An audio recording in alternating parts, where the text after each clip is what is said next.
On behalf of people of Tamil Nadu, we thank Honorable Prime Minister for inaugurating these visionary projects. Now we cordially welcome Honorable Prime Minister to deliver his address.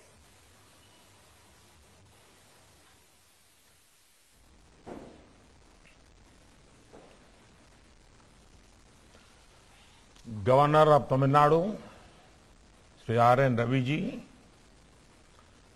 Chief Minister of Tamil Nadu, Sri M.K. Stalin, Cabinet Minister Sri Mansukh Mandaviya ji, my colleague in the Council of Ministers, Sri L. Murugan, Bharti Pawar ji, Ministers of the Tamil Nadu government, Members of Parliament, Members of the Tamil Nadu Assembly, sisters and brothers of Tamil Nadu.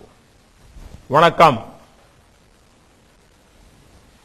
Let me begin by conveying Pongal and Makar Sankranti greetings to you all. As the famous song goes, Thai Pirandal Vai Pirakkum. Today, we are meeting for two special reasons. The inauguration of 11 medical colleges and the inauguration of the new building of the Central Institute of Classical Tamil. Thus, we are furthering the health of our society and making the connect with our culture stronger. Friends, medical education is one of the most desired streams for studies. The problem of shortage of doctors in India was well known, but there were not enough efforts to address this problem. Perhaps vested interests also did not let previous government to take the right decisions, and access to medical education remained an issue. Ever since we have taken office, our government has worked to address this gap. In 2014, our country had 387 medical colleges. In last 7 years only, this number has grown up to 596 medical colleges. This is an increase of 54%.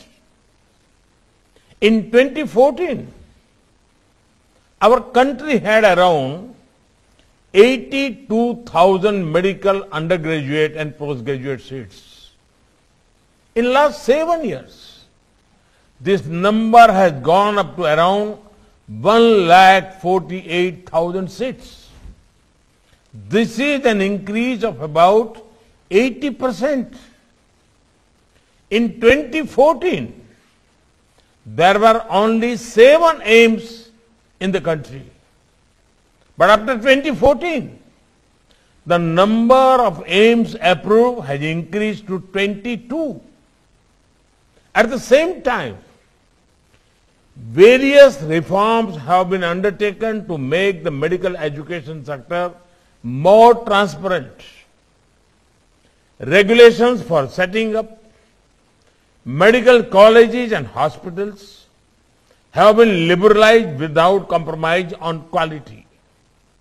Friends, I am told that this would be the first time that 11 medical colleges are being inaugurated at one stock located in any one state. Just few days back, I had inaugurated 9 medical colleges at the same time in Uttar Pradesh. So, I am getting to break my own record. It is important to address regional imbalances. In the light, it is good to see two of the medical colleges inaugurated are in the aspirational districts of Ramanathapuram and Virudhunagar. These are districts where the development needs require special attention. One college in the remote hilly district of the Nilgiris. Friends, the once in a lifetime COVID-19 pandemic has reaffirmed the importance of the health sector.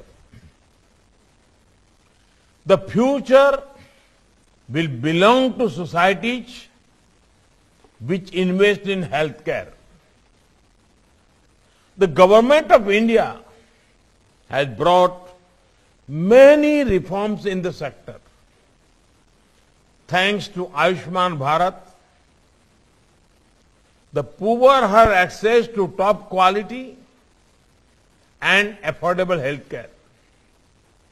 The cost of knee implants and stents have become 1/3 of what it was. PM Jan Aushadhi Yojana has brought about a revolution in access to affordable medicines. There are over 8,000 such stores in India. This scheme has particularly helped the poor and the middle class. The money spent on medicines has come down greatly. To further healthy lifestyle among women, sanitary napkins are being provided at a cost of 1 rupee. I would urge the people of Tamil Nadu to take full advantage of these schemes. The Pradhan Mantri Ayushman Bharat Infrastructure Mission aims to address the critical gaps in health infrastructure and health research, especially at district level. A support of over rupees 3,000 crore would be provided to Tamil Nadu in the next 5 years. This will help in establishing urban health and wellness centers, district public health labs, and critical care blocks across the state. The benefits of this for the people of Tamil Nadu will be immense. Friends, in the coming year, I envision India as being to go to this destination for quality and affordable care. India has everything needed to be a hub for medical tourism. I say this based on the skill of our doctors. I urge the medical fraternity to look at telemedicine as well. Today, the world has also taken note of Indian practices that further wellness. This includes yoga, Ayurveda, and Siddha. We are working to make this popular in a language the world understands. Friends, the new building of the Central Institute of Classical Tamil will make Tamil studies more popular. It will also give a wider canvas to students and researchers. I am told that the Central Institute of Classical Tamil intends to translate Tirukural in various Indian and foreign languages. This is a good step. I have always been fascinated by the richness of the Tamil language and culture. One of the happiest moments of my life was when I got a chance to speak a few words in the world's oldest language, Tamil, at United Nations. The Sangam classics are our window to the rich society and culture of the ancient times. Our government also had the honor to setting up Subramanya Bharati Chair on Tamil Studies at Banaras Hindu University. Located in my parliamentary constituency, this will drive greater curiosity about Tamil. When I launched a translation of Tirukural in Gujarati, I knew that the rich thoughts of this timeless work would connect with the people of Gujarat and drive greater interest in ancient Tamil literature. Friends, we have given great emphasis on promotion of Indian languages and Indian knowledge system in our National Education Policy 2020. Tamil can now be studied as a classical language in school education at the secondary level or middle level.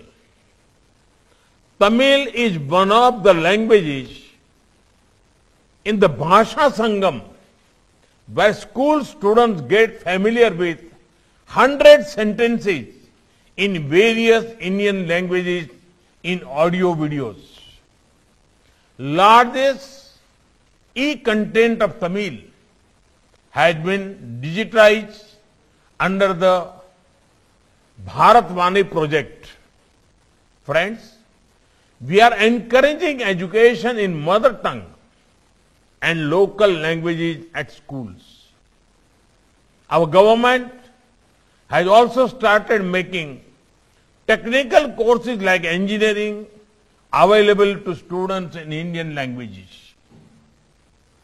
Tamil Nadu has produced many bright engineers. Many of them have become top global technology and business leaders. I call upon this talented Tamil diaspora to help develop Tamil language content in STEM courses. We are also developing an artificial intelligence-based language transition tool to translate English language online courses into 12 different Indian languages, including Tamil. Friends, India's diversity is our strength. Ek Bharat, Shresth Bharat seeks to enhance the spirit of unity in diversity and bring our people closer. When a young child in Haridwar sees a Tiruvalluvar statue and finds out about his greatness, a seed of Ek Bharat, Shresth Bharat is laid in a young mind. A similar spirit is seen when a child from Haryana visits to Rock Memorial at Kanyakumari.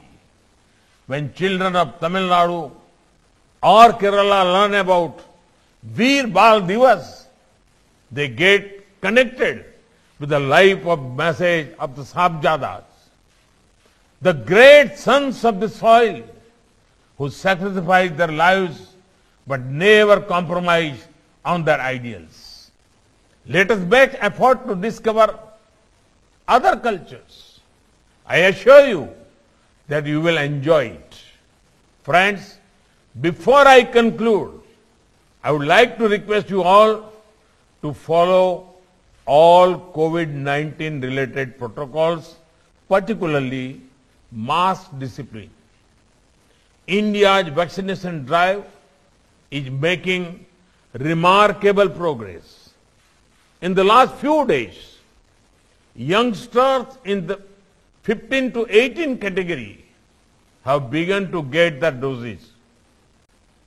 The precaution doses for the elderly and healthcare workers have begun too. I urge all those who are eligible to get vaccinated, guided by the mantra of Sabka Saath, Sabka Vikas, Sabka Vishwas and Sabka Prayas. All of us have to work together to bring a positive change in the lives of 135 crore Indians. Learning from the pandemic, we keep working to ensure inclusive and quality healthcare services to all our countrymen. We need to learn from our rich culture and build the foundation of Amrit Kal for the future generations to come. Best wishes once again to all on the occasion of Pongal. May it bring peace and prosperity to all of us. Vanakkam. सह्याद्रीची उंची म्हणजे